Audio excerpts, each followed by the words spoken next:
Welcome to an episode of Making the Rounds. I would say Rift Rivals Asia, but then it'd get confusing with the other Rift Rivals that have Asian teams in them, and no one really cares. LPL, LCK, LMS, whatever order you want.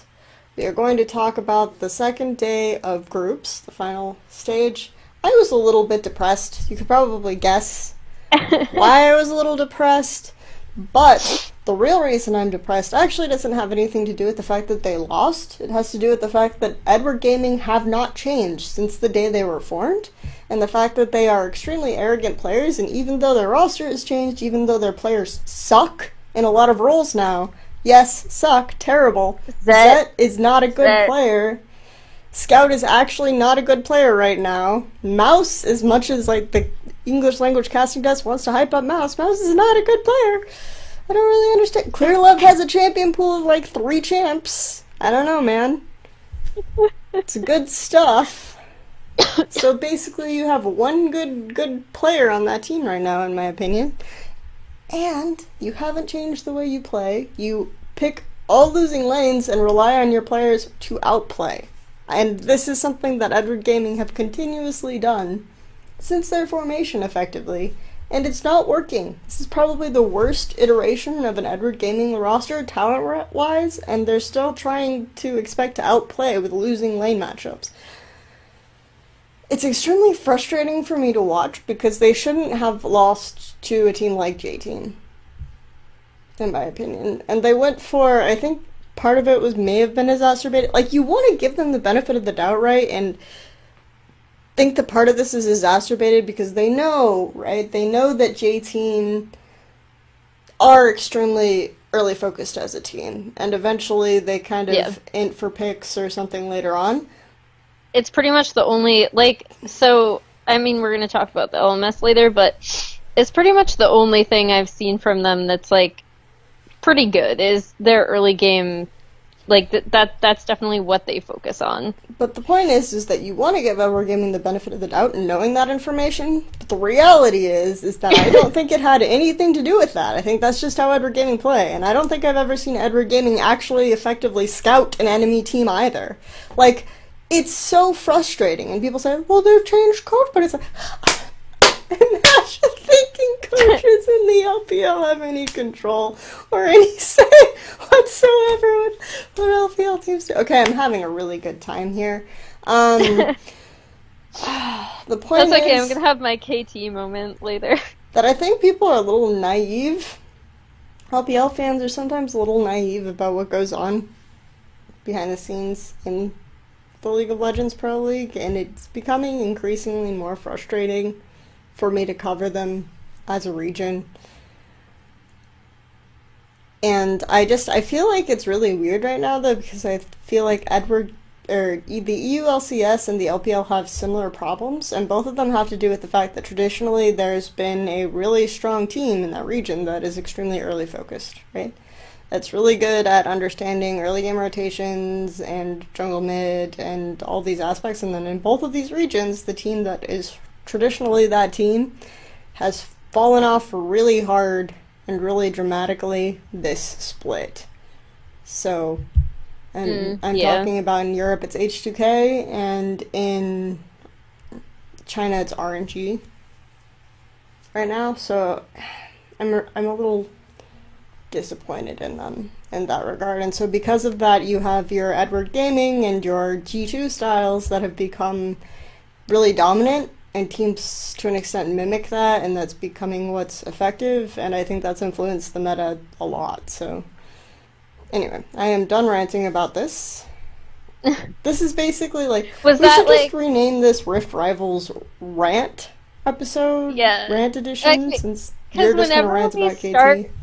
Yeah, whenever we start talking about Korean and Chinese teams, it's just always us, seeing our teams do the same stupid things over and over that we're, so used to, and then we're like, no, why are you doing that? Why have you not learned? I mean, I feel like me going to Shanghai and going to China just made me even more frustrated, honestly. I guess the only question I had was that the most frustrating game for you? It kind of sounds like it. Because I think, Flash Wolves WE. We knew that Flash Wolves had the potential to beat WE, so I'm assuming that the EDG loss is kind of the biggest sticking point, I guess. That was the biggest sticking point for me for sure, because I think that they should be able to beat G-Team. I think they even should have been able to beat Samsung, but they had similar problems both games.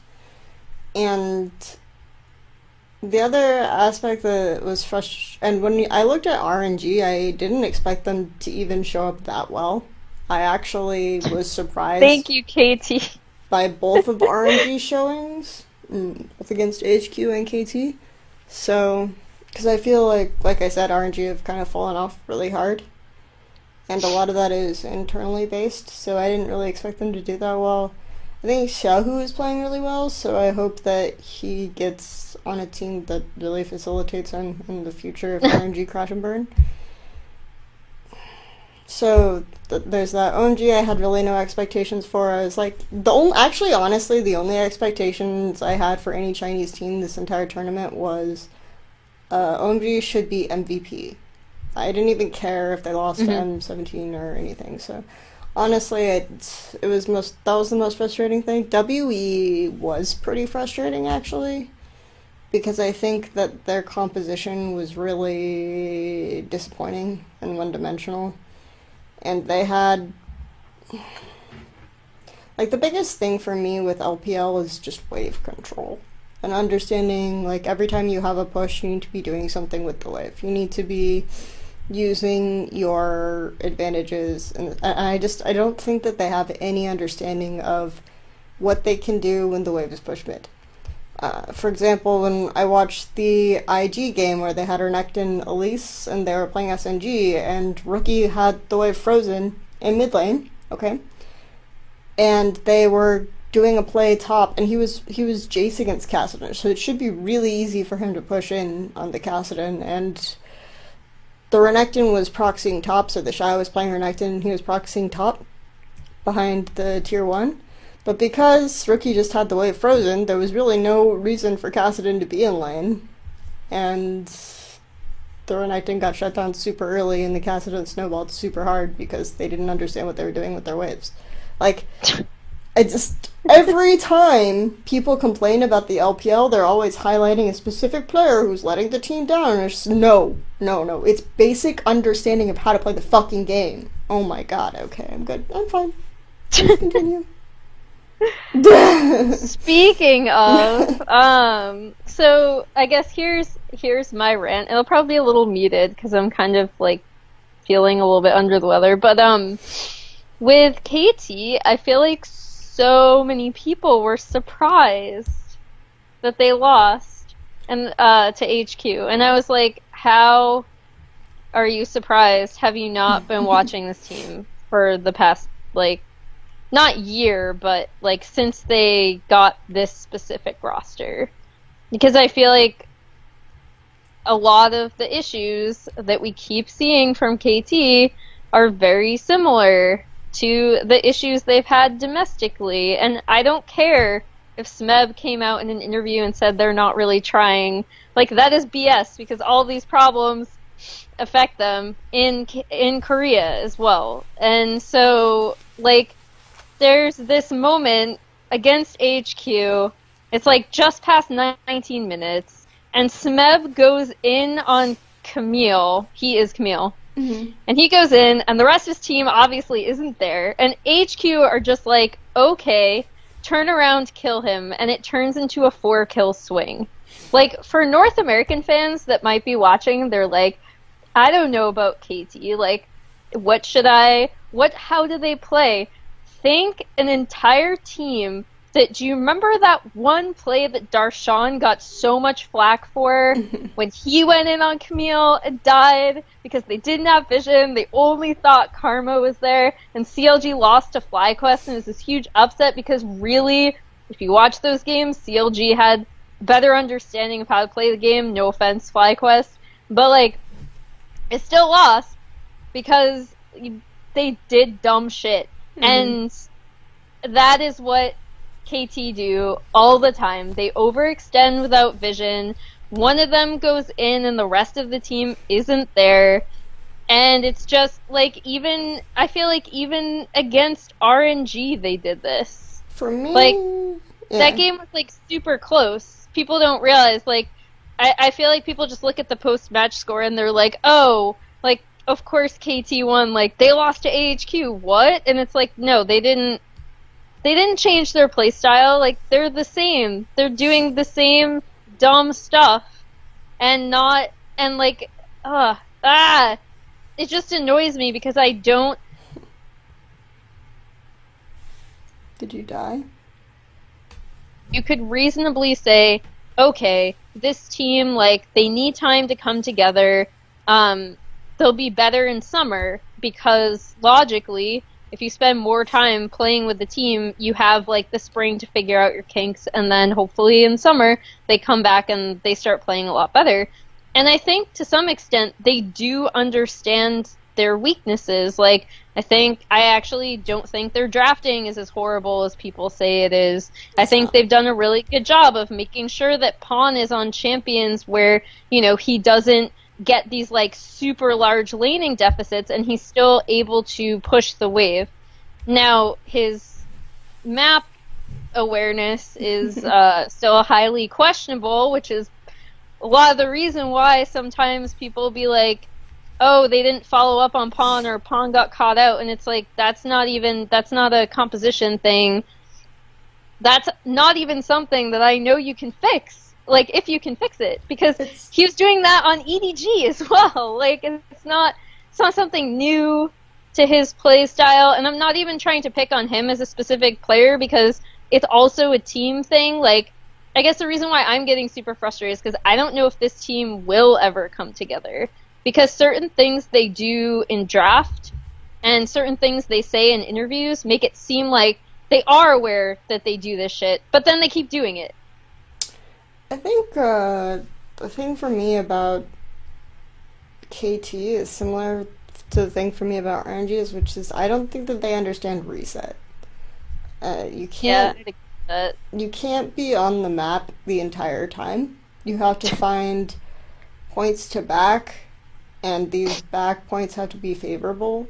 And I think a lot of times they try to push too much with something before a back. So they either end up in a situation where they had a favorable back point where they could back, but they decided to push that a little bit further. So either they get caught by the other team that has better items because they've been using their backs, or they end up backing then at a time where it's really easy for the enemy team to push back and regain control of the map. So I think that that's like a really big thing for me with KT. RNG have similar problems. I think that KT and RNG probably play extremely similarly because Mata has dictated the way that both teams sort of think about how the game should be played. So, I mean, to me that matchup was really interesting to see. And I wish that RNG weren't in the state that they're in, and you probably wish KT weren't in the state that they're in, because I think that would be a really interesting match if we saw it maybe in the middle of last spring, for example. Yeah. And I mean, KT have, like, so another thing people might not realize is, like, against SK Telecom, for example, right, it was pretty much, like, one or two big mistakes that cost them, which was up until that point like a pretty solid showing, that was nearly a 2-0. And so I think that's another thing that really frustrates me with KT as well, is that I feel like they do have the capability, maybe if they sit down and focus, because obviously those are very easy points to pick out and be like, you made a mistake here, here, and here, and hopefully they would fix it next time. And I don't know if they look better in those games just because they're able to focus more, because they're, like, quote-unquote big games. I don't know. That's making probably too many assumptions about the team's mentality, but it's really frustrating to see them execute really well up until a point in some of these games. Not at this tournament, by the way. I'm not talking about anything I saw last night. But back in Korea, where they are making the same mistakes, like it is really frustrating to see them execute so well up until a point and then just lose it. So I don't know. I'm like at the point where I'm like, I don't know if this team is gonna make the world championship. Obviously, they have a better chance than other Korean teams because they did finish second in spring, so we'll see. But yeah, like I just don't have a lot of faith in this team right now. And I hate to say that because yeah, this roster does not lack talent. I still think RNG easily can because the LPL is a dire, terrible place. Okay, we talked a lot about KT and LPL and my deep hatred for the region I've followed for so long. Let's move on to LMS, and because we need to give up for the fact that they did pretty well. We had AHQ beating KT. Flashwolf certainly had a better showing against SKT. I mean, I guess the rest wasn't that great, but they definitely had the LPL's number in at least most of their matches. HQ is the one team that lost, actually, the LPL matches to RNG, so that was a little unfortunate. It was all Chowie's fault. No, I'm just kidding. Yeah, I mean... It's funny because as soon as Westor got in last night, I saw all of the LMS people being like, no, why? One thing I did want to bring up, though, with the LPL teams is, do you think, and I'm only bringing it up because they brought it up more than a few times on the analyst desk, do you think that the LMS's over-reliance on, like, the engage of Thresh hurt the LPL teams at all? Because they were, so, like, in J-Team and Samsung Galaxy, neither of those teams picked it, but then aside from that, the LPL teams did not ban it, where MVP and SKT did. So do you think that had, like, do you think it had as big of an impact as they were saying it did, or do you think it was kind of a weird coincidence? I think it definitely has some effect, because I think that teams like Flashwolves benefit a great deal from having Sword Art able to play playmaking supports. I think that if you look at the trajectory of Flashwolves and where they've been successful and where they've struggled, it's been when they can play playmaking supports. Like, since they started to fall off pretty much in the middle of MSI last year when the mage support meta started to spread. And then since then, I think they haven't been as convincing as they were at 2015 Worlds, for example. So I think that that's something that has had a huge impact on them. And I thought about it a lot with EDG, because I thought it would be huge for EDG, obviously, and I didn't think about it as much with Flashwolves, which I should have, because it's a very similar situation. So I think that there's definitely something to that, but I don't think Thresh is going to be the only one. I think anything that allows Flashwolves in particular to dictate how the game, the pace, the flow of the game goes, to use like the tempo advantage really well, either in conjunction with a jungler or otherwise. I think for AHQ it gives them an alternative to playing with Mountain and Westor, because my understanding of that team is that the reason why Westor keeps popping up is because he works really well with Mountain and some of Mountain's issues, because like it feels like wherever Mountain is, if Mountain ends up in a situation, Westor is suddenly there. Like, he has a very good sense for the map compared to Chowie. So that's why I think Westor keeps showing up, and why he doesn't necessarily do so terribly with the team. And when they struggle, he tends to show up more. I feel like a lot of the LMS teams have this problem of not being able to get rid of their veteran players, you know? They can't let go. Which speaks to maybe the region having some difficulty teaching new players, right? And teaching them about the game. So I think that that's an issue and a hump that the LMS may have to get over, but for now, in terms of when these rosters are working, I think that's fine, I guess. But I mean, for me, that might be something. I'm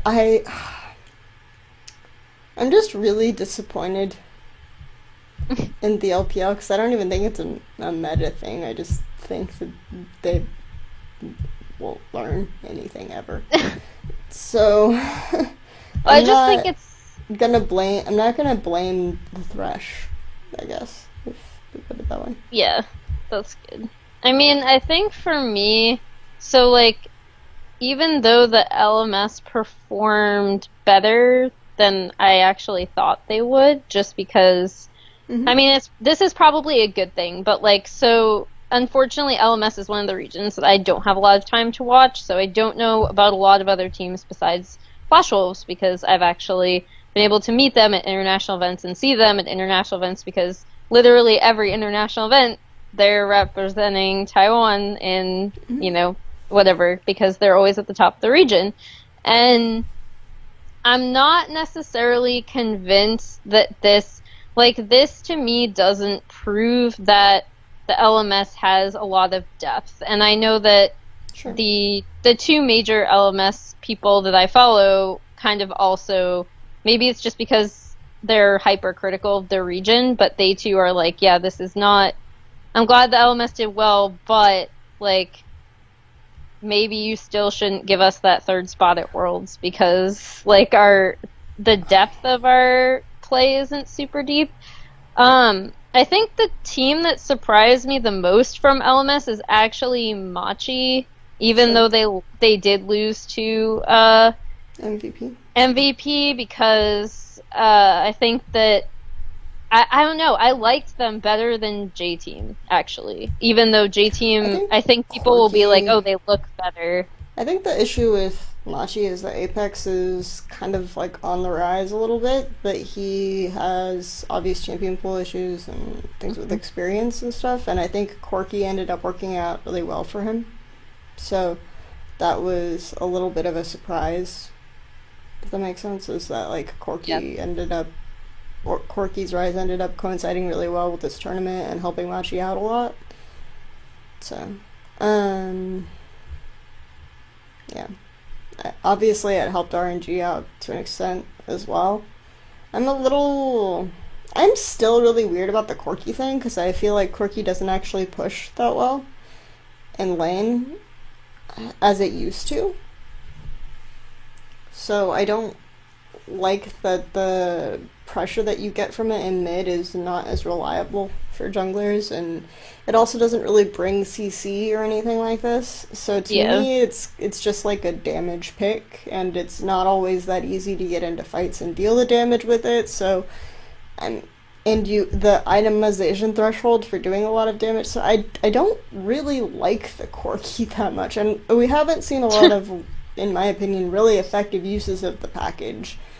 So, no, we haven't. Not in this tournament, and not in the NAU. So I think I'm still really leery of the Corki thing. So, I would have preferred him to play something like Syndra. Or I think he had Talia banned against him both games. I'm not sure. So, yeah. Anyway. I think that the LMS actually, it's not necessarily a depth thing, in my opinion, because again, I don't think EDG, for me, it's just, I think LPL are doing really poorly, because a lot of macro innovations in this region were being driven by RNG, and to an extent WE, but I don't think WE are a very self-aware team, and RNG have been really struggling, so for me this is a really bad split for the LPL. Yeah. So I think that this is a more of a poor reflection on the LPL than, oh my god, the LMS is super good. I do think Flash Wolves are a good team, now that they have Yeah, support meta is what Sword Art on engaged supports works really well for them, and obviously Karst is back after his little fit. Weird thing, and Betty is back, and MMD are back after they were out at the beginning of the season too. So, Sure. Yeah. Okay. Sounds good. So who wins tomorrow, real quick? Who do we have? It's relay is so weird. The relay thing. Yeah. So have they come out and because I can't find it? Have they come out first? They said the first match is WE versus the opening match is WE versus Flash Wolf, but then after that, who knows? You know. I mean, I think it's coach. It's always coach's choice, regardless of whether the teams win or lose, right? Yeah, it's always the coach's choice. I think it's the team can't be in for more than 2 games, though. So if WE wins 2 games, then they have to enter another team. Or if Flash Wolves, even if they win 2 games, they're out after 2 games. So, because that changes. Because it's not like a Gigabyte Marine situation where Flash Wolves can just carry them. No, Flash Wolves can't just carry it. Oh man, this is tough then I'm not we can't really make predictions because we don't really know what the matchups are, you know. Yeah, I'm not I'm not super convinced by J Team. I'm not even super convinced by Machi, but they were kind of like a pleasant surprise to me. I think as long as OMG don't play, LPL has an above 20% chance. That's like a very weirdly specific and pessimistic at the same time. No, it's, so I think it's just really weird. The thing is, though, for me, is that I think that Flash Wolves should be able to do well against WE. Because WE have been, in the LPL, they've been trying to do more of the, I guess, what is correct, or more of, like, this early game focus with, like, the Renekton, Elise, Ashe type compositions. But they haven't had a lot of success with that because their river vision is really poor. And so it's really easy for the LPL teams with the scaling comps to just engage on the mid. So they have been going back to more of the scaling stuff like they did today, and it just wasn't really good. So I think the WE are in a little bit of trouble. And Flash Wolves are probably, if it were just Flash Wolves and WE, I would say that Flash Wolves won that best of 5, so that's probably the best way to go about it, because after WE are tagged out, like, where do you even go with the LPL anyway to improve the situation? Because EDG are trash, RNG don't know what they're doing, and OMG are hilariously bad, so, I mean, it's kind of similar with LMS, though, because like I said, I don't think J-Team are all that good. They get ahead early and then just kind of run around clueless. And then Machi... EDG don't even get ahead early, so where do you go from there? I don't know. We'll see. I guess I'll say LMS only because I think Flash Wolves can win 2 games. Mm-hmm. So, like, if I'm looking at the way these teams have performed in this tournament, I guess as a group, I'd say that Flash Wolves have performed the best. They did interviews with both coaches from both regions, and both of them said that they think it'll go to 5. I guess this should be interesting. Of course, except for Firefox, who said "我不知道," which means I don't know. He probably said that because he's Taiwanese, so it's kind of an uncomfortable situation for him. Yeah. Alright, well, I'll go with LMS just because of Flash Wolves. Yeah. Okay. Yeah. Alright, so that was this episode. We'll be back to complain some more tomorrow.